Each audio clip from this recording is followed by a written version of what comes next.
Wow, mind blowing.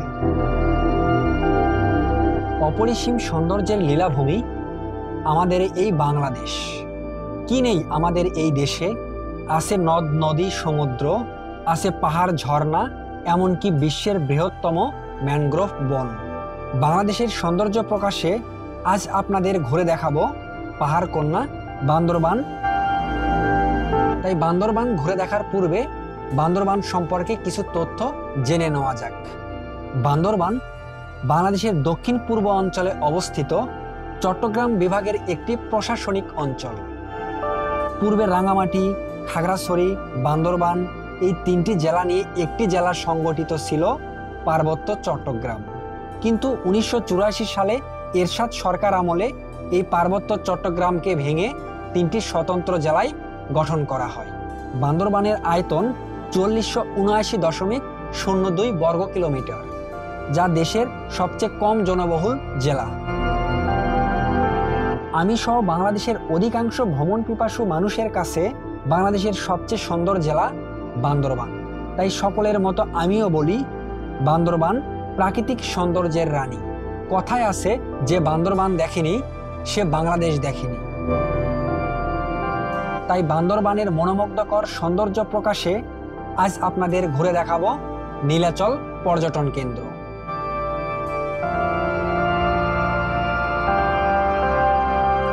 Liton the traveller YouTube channel ও Facebook পেজে আপনাদের সবাইকে স্বাগতম। আমি মোহাম্মদ লিটন হোসাইন। বর্তমানে আপনাদের নিয়ে এসেছি নীলাচল। এই নীলাচল পর্যটন কেন্দ্র বান্দরবান জেলার যে সকল উল্লেখযোগ্য পর্যটন কেন্দ্র রয়েছে তার মধ্যে অন্যতম।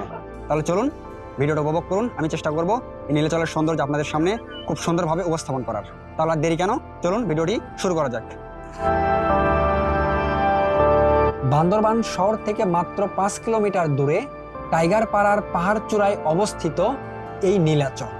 এই জায়গাটিতে প্রকৃতি যেন নিজ হাতে এঁকেছে স্বর্গের ছবি।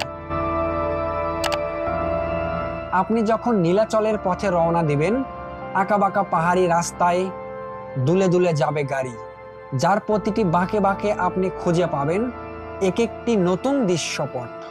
কখনো মেঘে ঢেকে যাওয়া পাহাড়, কখনো ঝলমলে সবুজে ভরা উপত্যকা। এখানে আপনার চাঁদের গাড়ি নিয়ে আসতে পারবেন, এবং যদি বাইকও নিয়ে আসেন বাইক নিয়ে আসতে পারবেন। বাইক রাখার জন্য অতিরিক্ত কোনো চার্জ দিতে হয় না। বাইকটা নিয়ে আসলে বাইকটা রাখতে হবে মূল গেটের সামনেই, যেখানে আমরা রেখে আসছি। এই নীলাচল প্রবেশের জন্য আপনাদের জনপ্রতি 50 টাকা করে টিকিট কাটতে হবে। এখানে ভিডিও করতে কোনো নিষেধ নেই, চাইলে আপনারা ড্রোন সহ আরও বিভিন্ন আপনাদের ভিডিও সামগ্রী ব্যবহার করতে পারবেন। বান্দরবান শহর থেকে 15-20 মিনিট যাত্রা শেষেই আপনি পৌঁছে যাবেন নীলাচল পর্যটন কেন্দ্রে।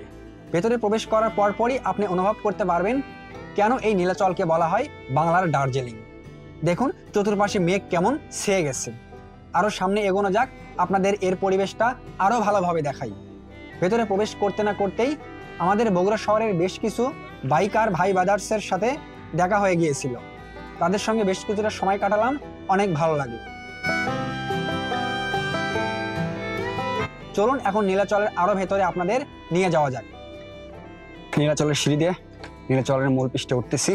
বান্দরবান জেলা আসলে নীলাচল ঘুরে দেখবেন। এটুকু ভরসা দিতে পারি যে এই জায়গাটি আপনাদের অনেক ভালো লাগবে। নীলাচল শুধু একটি ভ্রমণ গন্তব্য নয়, এটি এক অবিশ্বাস্য অনুভূতি, যেখানে গেলে সময় থেমে যায় আর হৃদয় হারিয়ে যায় মেঘের ভেতরে। তাই আমি বলি, তুমি যদি প্রকৃতিকে ভালোবাসো, যদি চাও মনকে একটু শান্তি দিতে, তবে একবার ঘুরে এসো বান্দরবানের নীলাচল থেকে। কারণ এখানে আসলেই তুমি বুঝবে স্বপ্ন মাঝে মাঝে বাস্তবে রূপ নেয়। বান্দরবান শহরের খুব কাছে রয়েছে নীলাচল। বান্দরবান শহরের প্রবেশের পূর্বেই প্রথমে পাবেন মেঘলা পর্যটন কেন্দ্র। মেঘলা পর্যটন কেন্দ্র ছেড়ে আরেকটু আসার পরে আপনারা পেয়ে যাবেন এই নীলাচল। আর এই নীলাচল থেকে বান্দরবান শহরের দূরত্ব মোটামুটি 3 কিলোমিটার। আসলে কি বলবো, এখানে আসলে যদি সকালে যদি আপনারা আসেন, এত সুন্দর মেঘ দেখতে পাবেন যে আসলে বলে বোঝানোর মতো কোনো প্রকাশ নেই। এখানে আসলে আপনি এক কথা বলতে বাধ্য হবেন যে সুবহানাল্লাহ, মাশাআল্লাহ। আসলে আল্লাহর এতটা সুন্দর সৃষ্টি, সেটা আসলে বান্দরবান না আসলে আপনারা বুঝতে পারবেন না। উল্লেখযোগ্য পর্যটন কেন্দ্রের মধ্যে রয়েছে এই নীলাচল। তো অবশ্যই নীলাচল ঘুরে দেখবেন। যদি কখনো মেঘ ছুঁতে চান, মেঘের আলিঙ্গনে নিজেকে হারাতে চান, মেঘের স্পর্শে নিজেকে রাঙাতে চান, আর মেঘের ভেলায় একটু ভেসে বেড়াতে চান, তবে চটফট চলে আসুন বান্দরবানের নীলাচলে। তবে সব সময় আপনারা এই মেঘ দেখতে পাবেন না। যদি বেশি পরিমাণ মেঘ দেখতে চান তাহলে ভোর থেকে সকাল 11টার মধ্যেই চলে আসুন এই নীলাচলে।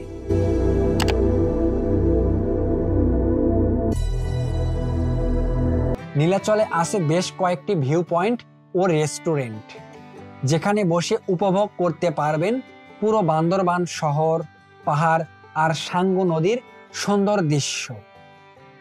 জাস্ট মেঘগুলো দেখুন, একদম সাদা ধূসর রঙের মেঘ রয়েছে।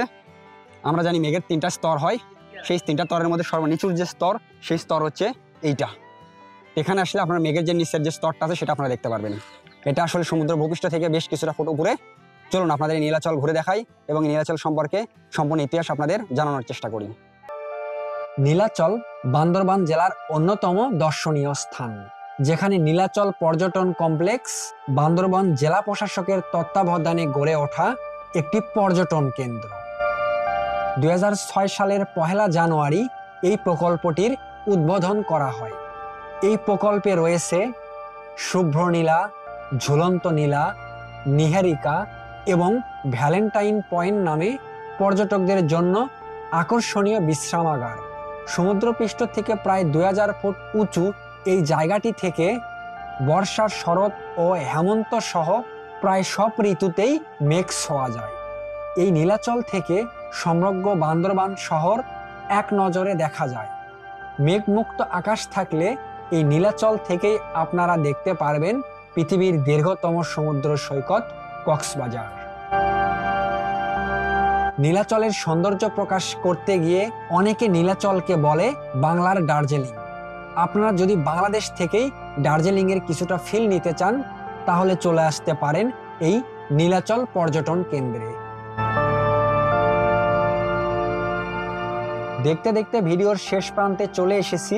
যদি আমার ভিডিওটি আপনাদের কাছে ভালো লেগে থাকে তবে আমার ভিডিওটিতে একটি লাইক দিন এবং কমেন্টে আপনার মতামত জানান, এবং একই সাথে ভিডিওটি শেয়ার করুন বন্ধুদের মাঝে, যেন তারাও এই বান্দরবানের নীলাচলের মনোমুগ্ধকর সৌন্দর্য উপভোগ করতে পারে।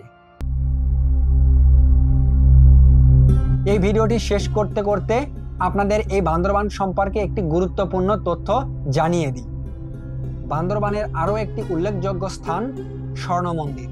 বর্তমানে এই স্বর্ণ মন্দিরটি দর্শনার্থীদের জন্য বন্ধ রয়েছে, তাই আপনারা বর্তমান সময়ে এই স্বর্ণ মন্দির ঘুরতে আসবেন না, এবং পরবর্তীতে যখন আসবেন তখন অবশ্যই আগে থেকে খোঁজ নিয়ে আসবেন যে এই স্বর্ণ মন্দির দর্শনার্থীদের জন্য খোলা রয়েছে কিনা।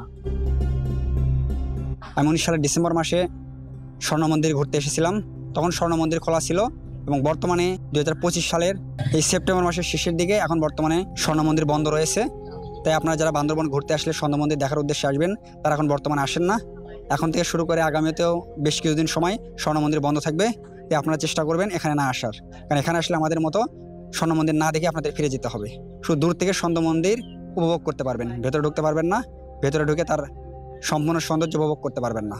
তাই আপনারা স্বর্ণ মন্দির না এসে অন্য পথ ধরে অন্য কোনো গন্তব্যে যান, সেই জায়গাগুলো ঘুরে দেখেন।